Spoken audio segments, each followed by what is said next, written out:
I had to borrow money from a couple people to help pay my bills when I lost my job. And I didn't intend to borrow money from any of them. One was my sister. She calls my landlord and goes, "How far behind is she?" And he's like, "A month. And rent's due in like 2 weeks." So she gave him some money and said, "I have to pay her back." And I'm like, oh my God. I'm a Generation X person, and I was always told if you work hard and save your money, you are going to be fine.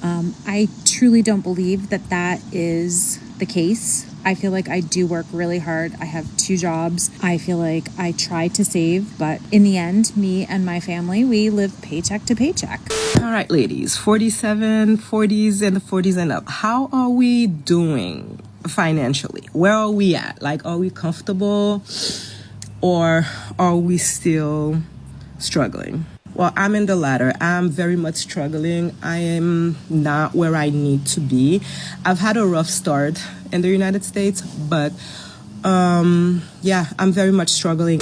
You need to make sure that you really get educated about Social Security because it's going to be likely your main source of retirement income. And you need to make sure you understand your options, understand the strategies, and make the best decision to optimize your Social Security income. So I haven't given much of an update. Moved in with my Mumsy and Popsy last year. I'm at a point now, even though I'm here, it's weird. I'm getting this strange confidence being alone. Things I want to work on are my relationship with money. I've always struggled, so I'm trying to focus on investing correctly. I don't want to be ignorant to investing or how to make money in better ways. Okay guys, firstly I want to start this video by saying I am not in any way trying to pick on women in this video. It just so happens that, as I was browsing for different topics, just so happened to see a lot of videos of women who are Gen X age or older, so 1965 or before, talking about their struggles with money as far as not having enough for retirement and what they're going to do about it. But don't get me wrong, I have other videos coming that's going to be about the men having the same issues, because it's not a gender thing. It's not even necessarily a generation thing. It's maybe a system thing. I'm not quite sure what the underlying root issue is. I just know what the symptoms are, and the symptoms are that a lot of people who are in the Gen X age range are kind of struggling. All right, ladies, 47, 40s, and the 40s and up. How are we doing financially? Where are we at? Like, are we comfortable or are we still struggling? Well, I'm in the latter. I'm very much struggling. I am not where I need to be. I've had a rough start in the United States, but yeah, I'm very much struggling. I don't know how people end up saving and doing things that makes them happy, like how they enjoy certain things. Because if I, in any given month, treat myself to anything, I struggle for the next 6. I've worked my entire life. At one point I was doing okay with savings, and then I lost my job, and then I didn't work for about 1.5 years, and I'm right back to struggling. So I guess what I want to know is, how are we handling this like one income, and how are we saving and doing everything that we need to do to be comfortable financially?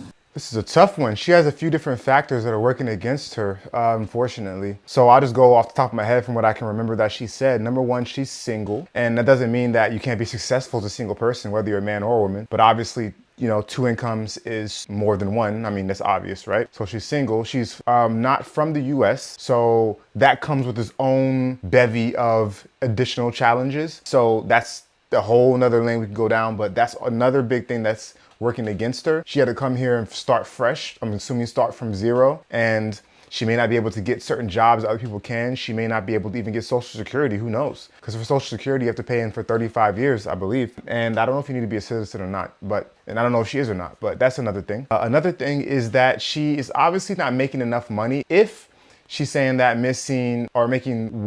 spending money on one thing that she wants to do that's enjoyable sets her back 6 months, I think she said. That's a huge disparity. That means she's clearly not making enough money. And to add insult to injury, she was unemployed for a year and a half. So I'm sure that she's dug herself into quite a hole, probably with debt. So she keeps saying this word savings. A lot of times people use savings and investing interchangeably, which I wish people would stop doing that because they're completely different. But when she's saying savings, she probably actually means savings like in a bank account. And to be honest, she's probably not even in a place where she can invest her money to begin with. Because in order to invest, you really do need to have money above and beyond what you need to survive. So yeah, it's just a bad situation, and she's doing the right thing. She's asking for help. She's asking for advice. This is one place to do it. So, and I believe it says here she's posting every day for 1,000 followers. So she's looking for additional streams of income. So good on her. But yeah, this is the tough situation that she's in, unfortunately. And so I wish her the best. So I haven't given much of an update. Moved in with my momsy and popsy last year. I'm at a point now, even though I'm here, it's weird. I'm getting this strange confidence being alone. Things I want to work on are my relationship with money.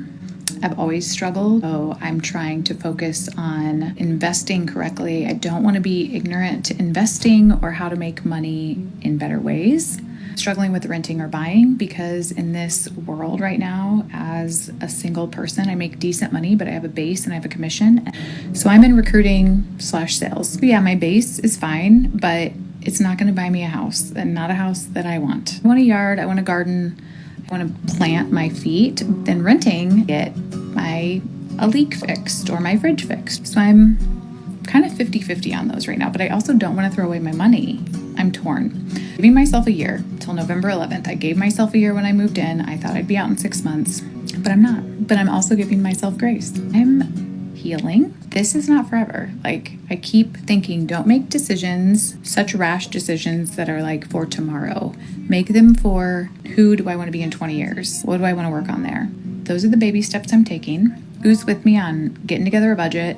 It's very intimidating to me. So if you have tips, bring them my way. Anyway, that's my update. So the title of her post says, starting over again in my 40s. And she said she's healing. So I'm gonna choose some context clues here. And it seems as though maybe she exited a relationship, whether it was voluntary or involuntary. And now she's back at her parents' house and she's starting her life again, essentially from scratch. And she's trying to decide a few things. She's trying to decide how she wants to invest, how she wants to save, whether or not she wants to buy versus rent, and how much longer she's going to keep living with her momsies and popsies, as she says.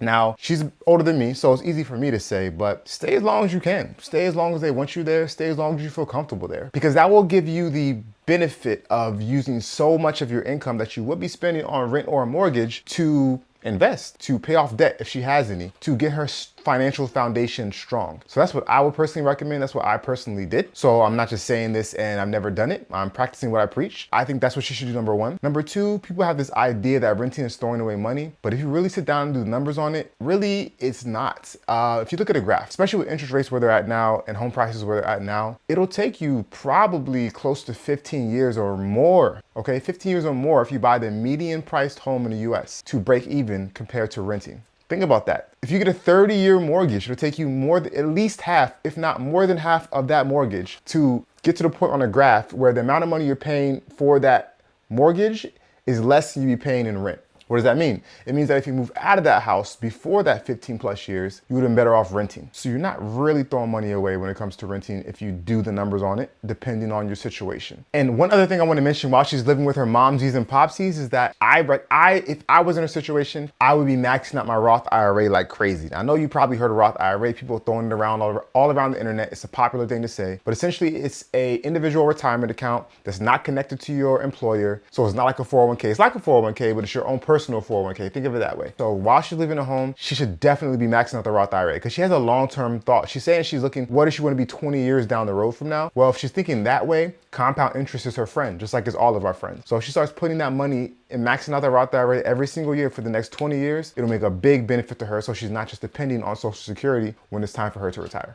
Yes, I clearly have done something wrong. I don't know about you out there in the little internet world, all of you, but I'm a Generation X person, and I was always told if you work hard and save your money, you are going to be fine. I truly don't believe that that is the case. I feel like I do work really hard. I have 2 jobs. I feel like I try to save, but in the end, me and my family, we live paycheck to paycheck. So yeah, I don't know what exactly I'm doing wrong. I live in Massachusetts. It's expensive here. Yesterday I went to the grocery store. It was $141. And literally, like, I bought stupid stuff like tinfoil and Ziploc bags and dog food. Like, it's just expensive.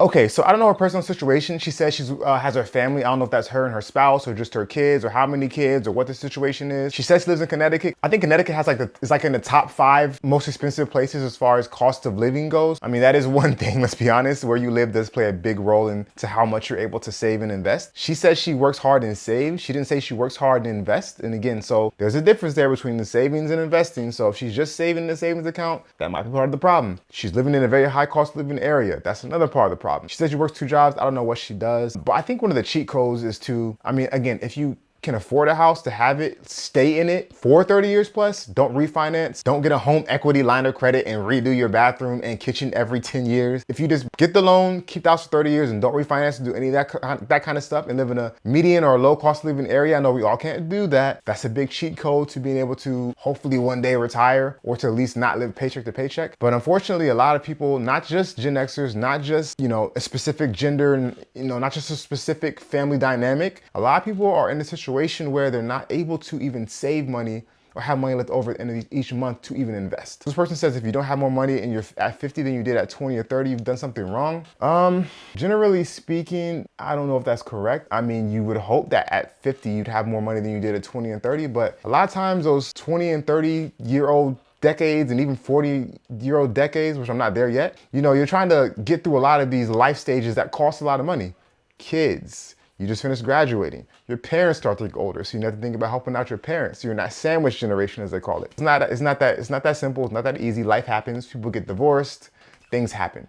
Medical situations occur. So it's not just that simple, that general blanket statement, as this person says. I had to borrow money from a couple people to help pay my bills when I lost my job. And I didn't intend to borrow money from any of them. One was my sister, and she gets really mad at a lot of people in our family for being ADHD. She is a total right brain. I have dyslexia. I don't know. She's the opposite of me. I'm a B personality. She's an A, right? Anyway, so bad. She calls my landlord and goes, "How far behind is she?" And he's like, "A month, and rent's due in like 2 weeks." So she gave him some money and said, "I have to pay her back." And I'm like, oh my God, like, please don't make me owe her money. I can't believe she did this. I didn't even try to tell her. She just keeps asking lots of questions like, "How are you doing? Are you not working?" And I'm like, well, I didn't really want to talk about that. I'm fine. I have money saved, I think, for bills and stuff, so I'll be fine. Like, I'm lying a little bit about it. And she started freaking out and she goes, "No, you're not." And she makes a load more than I do. Anyway, like 100% more than I do. She goes, "Is this your landlord?" And I'm like, "Yeah, how did you know that?" She's like, "She's a go-getter. Found out how to Zelle him some money and paid my rent without asking me, without telling me, while we're on the phone to my landlord. I don't even know she did it. I get a text from my landlord saying, "I just spoke with your sister. She paid your rent." I'm like, oh my God. For those of you who don't know, I did a video and I covered this same lady, and she said that at one point she had, I think, like $80 in quarters that she was gonna use to pay her bills. So she's not new to this, she's true to this. I've never heard something like this in my entire life. So her sister went around her and paid her landlord for her without her even having to be involved, which to me is wild. First of all, I guess shout out to her sister, I guess. I mean, you help family out when you can. Wow, that's some sleuth activity. This lady here though, she was complaining about how she couldn't afford shampoo anymore. She was saying that throughout her whole life she was working as a server, and so she didn't really have a career, and that she fell on hard times, she didn't have work, and she was struggling to get by, and how she was struggling as a person who was older, 45, and how a lot of people don't want to hire her because of her age, especially in industries that's front-facing because they want a young 20-something. So now she's back saying she has to borrow money, and she was saying that she didn't even want to borrow money, but her sister paid for her. That's kind of crazy to me. My mom and dad are retired. They just retired like 2 years ago. And I moved back home 3 years ago You know, when your parents are old and they're not working and they call you all the time to see what you're doing. Sure, that's great. But I lost my job. So they call me every day and go, did you find a job yet? Did you find a job yet? And I'm like, no, I got a job interview coming up. And I got this other job interview and I got a job at this place. And they go, well, then what happened? Why are you looking for a job if you have one and stuff? And I'm like, well, here's the thing, dude.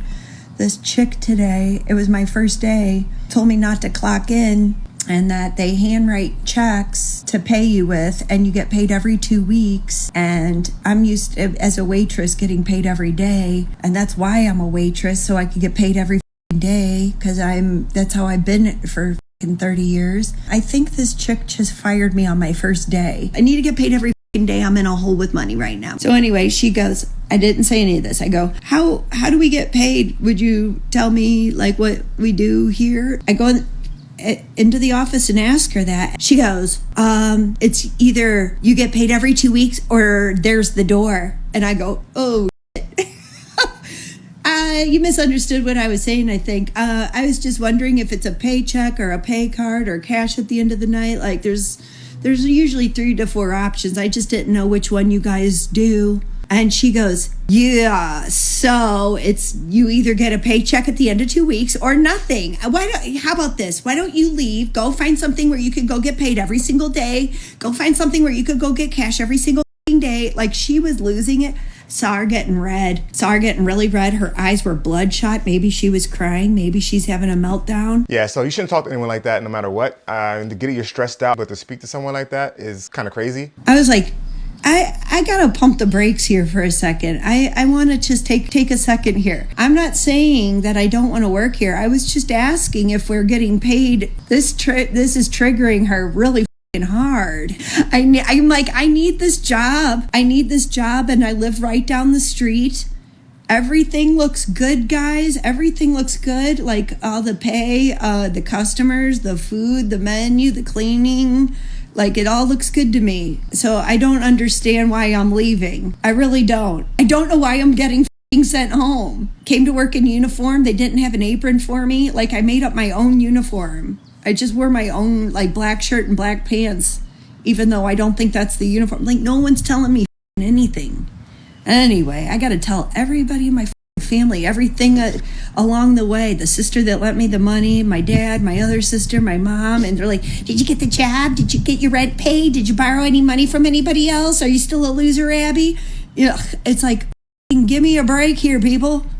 So now I got to go back job hunting again tomorrow. All right, guys, we got the idea. I don't want to keep repeating myself. I'll just say that, and she said it herself, based upon what her family thinks of her and the questions they're asking her and having to lend her money, her life kind of is a mess. And again, this is no shot or diss at anyone who works as a waitress. I know plenty of people who are waiters and waitresses who do really well and who manage their money well and who are in good positions. Seems like she did not do that. And so now she's 45 and she's in a place where her parents are on her neck, on her back, her sister's on her neck, on her back, going around her to lend her money because they know she needs it. She's putting up with something that you should never put up with just because she needs a job. And she said it, she needs that job because otherwise she can't afford to pay her rent. So this is again, just a very sad story. I mean, she's very funny and she's comical with the way she explains things, kind of lighthearted, which is good.